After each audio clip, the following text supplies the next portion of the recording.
Hey, what's going on, my friends? Welcome to my YouTube channel. My name is Victor, and today I'm going to share with you 11 Kundalini awakening signs and symptoms, because a lot of people nowadays are going through a Kundalini awakening and just don't know it.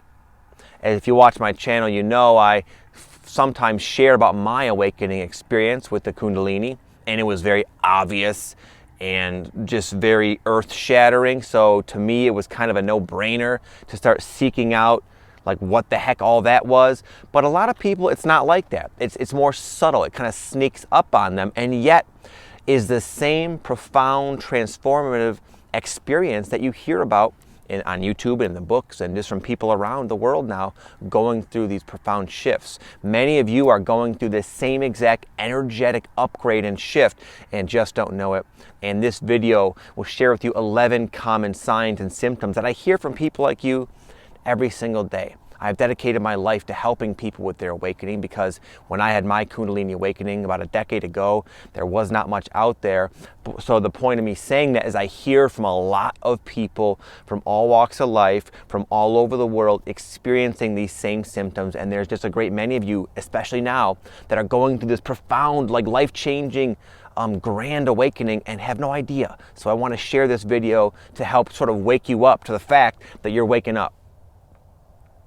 Sign number one is depression that doesn't go away. It's common. A lot of people have seasonal depression, or there's something going on in their life. Someone dies or something bad happens in a sense, and we go through a period of depression, but eventually it lifts and we kind of come out of it. But with the Kundalini, a lot of people will use depression as a means of helping them change themselves. So the depression will come and not lift, so that eventually when it doesn't lift, you find yourself looking around like, why am I still depressed? That's the whole name of the game. The depression will help you ask that question, why are you depressed? And you'll find out why. Because the Kundalini is helping expand your consciousness, and the depression is going to motivate you to look within and discover a lot of misaligned beliefs and energies and past traumas. And you're going to, again, be motivated to work on yourself essentially with the aim of lifting this depression. And in doing so, you're going to be raising your frequency and sort of participating, perhaps not to your even awareness, in this Kundalini awakening process. Number two is pressure and blockages throughout your body, generally around your chakra points. And if you don't know what those are, there's debates about this, but essentially most people would agree there's 7 chakras, and it runs from your root to the base of your spine to the top of your head. And oftentimes there will be congregations of trapped energy, people call them blockages, in these areas. Most commonly, people experience this in their head. They'll have just what feels like a sinus pressure in their forehead or at the top of their skull, or just their whole upper face and head, neck, and it can cause you to feel like you just like long for clearing. It can cause brain fog and difficulty thinking, and just a bit of a disorientation and spaciness. And you'll find this pressure will kind of come and go, or sometimes you might find you have pressure sort of localizing in your chest area, making it like difficult to express yourself smoothly because there's like a constraint.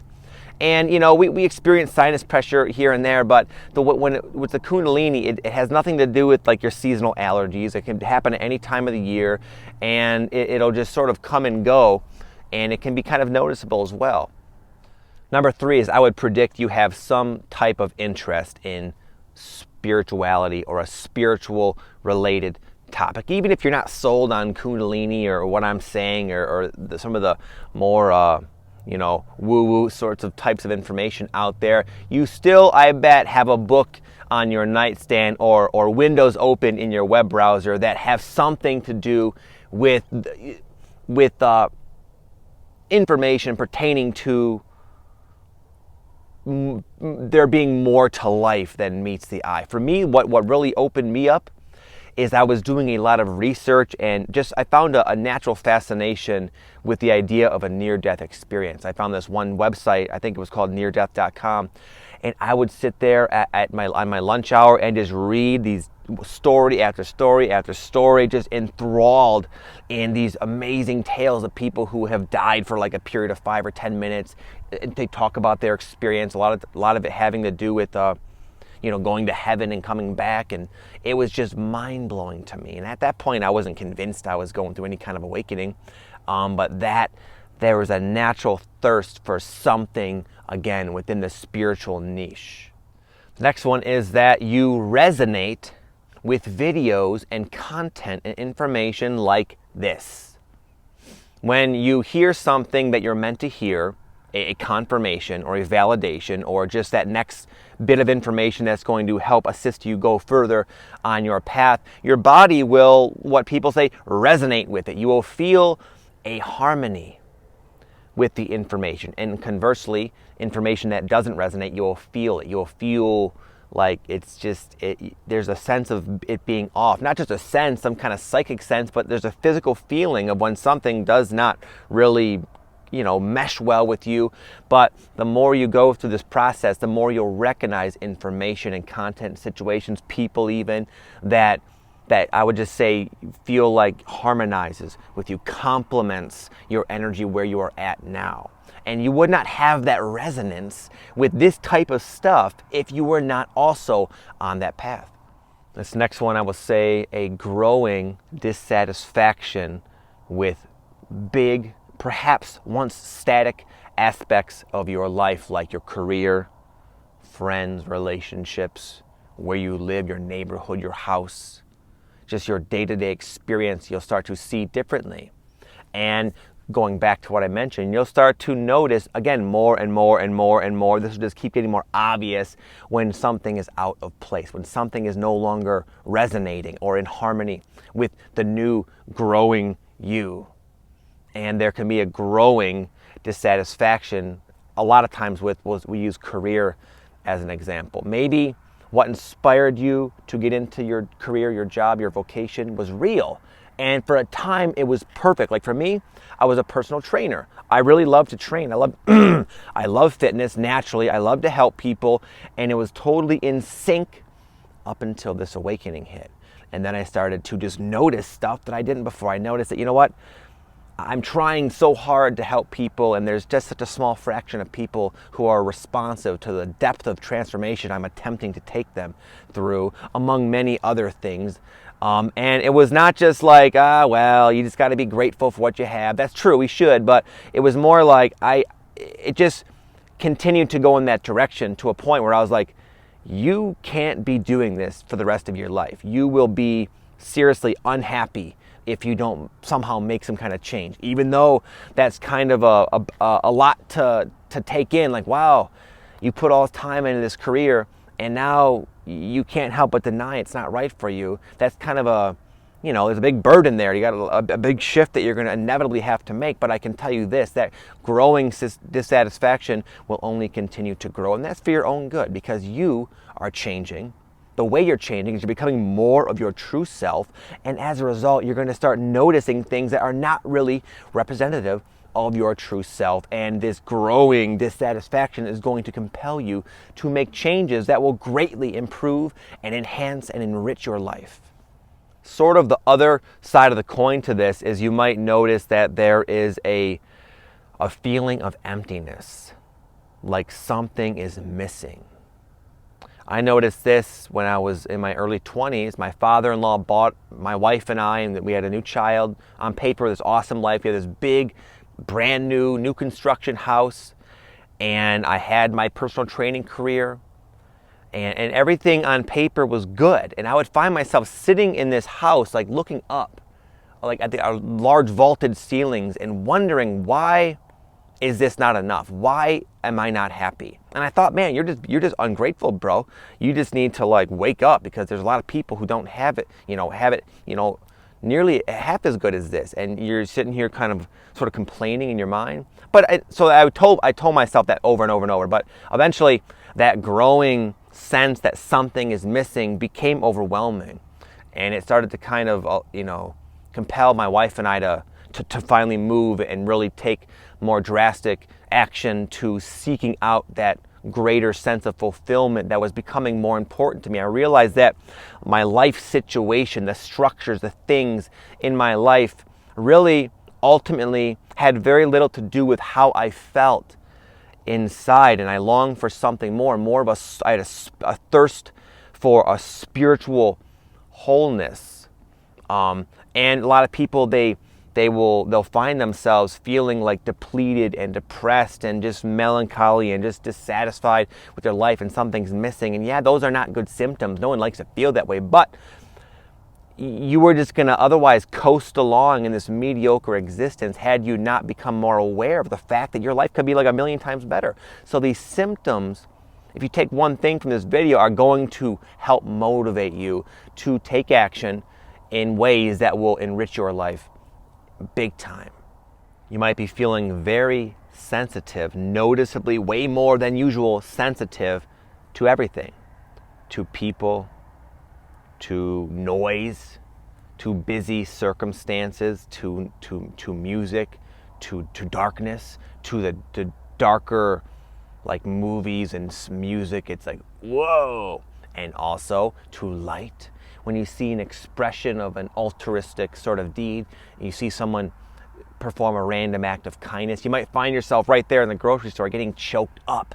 You feel it to the core. You're feeling more. You're more sensitive. And some would argue, well, just sensitive, that's kind of a vague one. Well, with the Kundalini awakening, there's like a spike, a very noticeable jump in sensitivity. And a lot of people can experience this as anxiety, and it can be kind of uncomfortable. It's very noticeable when you're going through Kundalini awakening. You become extremely sensitive. You might be having unusual dreams.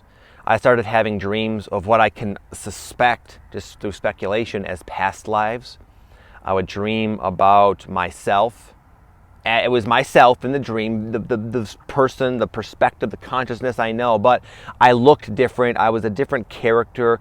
There were different people in my life, all like recognizable, but not to this present life I have now. I was in this just brand new situation, and they're very vivid, very real, and I'd wake up thinking like, what the heck was all that about? And I would have that all the time. I'd also have dreams of snakes. Snakes are commonly a symbol associated with the Kundalini, and I would always have them kind of show up in my dreams, and then I would wake up from those dreams and have energy surges, which I'll get into next. Okay, we'll get into those now. Energy surges. Sometimes you might feel energy, like electric type of vibrational energy, bzz, bzz, coursing through your body, coursing down a limb. And this is more common at night, especially as you're about to drift off into sleep, when you're really relaxed, when you relax yourself, or you're more meditative in any way. Even if you're just being mindful in your office at work, that's when the energy can kind of move about. And for a lot of people, they feel this, and a lot of people, they brush it off and it's, not really think much of it, but it'll just keep happening more and more and more to varying degrees. For me, again, it was very intense, very obvious. Some people it's not so much, but there is oftentimes a sense of an electrical type of energy moving about your body. Similarly, you might not feel it quite in the way I described. Some people feel heat and just like a vibration, pockets of vibrational heat type energy in their body, in their limbs, oftentimes near your spine, near the base of your spine, sometimes traveling upward. Sometimes your spine just heats up super hot randomly for no reason. You're just laying there in bed and your spine is on fire, it feels like. That's the Kundalini, and it's nothing to worry about. It's actually a good thing. Lastly, is all of what I said doesn't stop. It's not just a phase. Your spiritual quest does not stop. Your pursuit of a better life does not stop.